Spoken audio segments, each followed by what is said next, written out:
Hello and welcome to Independent Education TV. I'm Daniela Intilli. This is a special bulletin about next year's collective bargaining in the Catholic sector. Members in Queensland Catholic Schools face tough negotiations in the new year for a replacement collective agreement.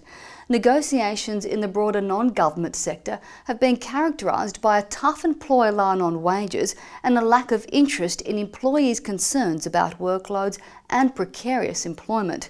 Interstate Catholic employers have also launched attacks on existing conditions and resisted any real wage increases. Branch Secretary Terry Burke said the bargaining climate in other sectors means members in Queensland Catholic schools can expect similar attacks on their conditions.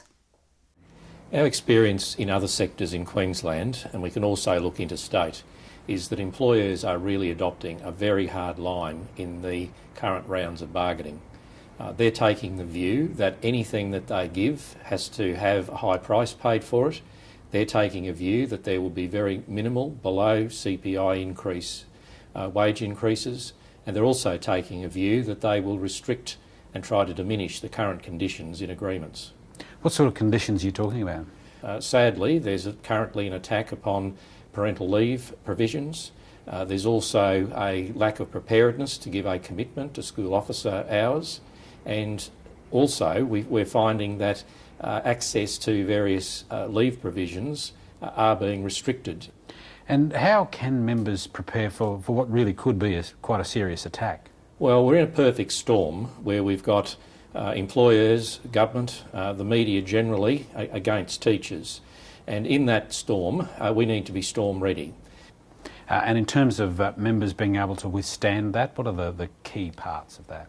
Well, if the pressure comes on, and I think it's inevitable that it will, members need firstly to understand that they've got a strong collective in their own chapter, but across the sector more broadly. They also need to know what the issues are. Take some time to understand what's actually at stake in this campaign, and importantly, think about what they might do to build their collective strength at the chapter level. How can members stay in touch? Well, we'll be in contact with members directly through our chapter briefings, but there's also a wealth of information that will be on our website. We'll also be forwarding information through individual emails as well as chapter emails. We have clearly a Facebook facility. We've got a variety of social media connections that the people will have access to. And frankly, there's always the telephone and there's always the email that if people want some clarification, some understanding of an issue, well, we'll be here to help them.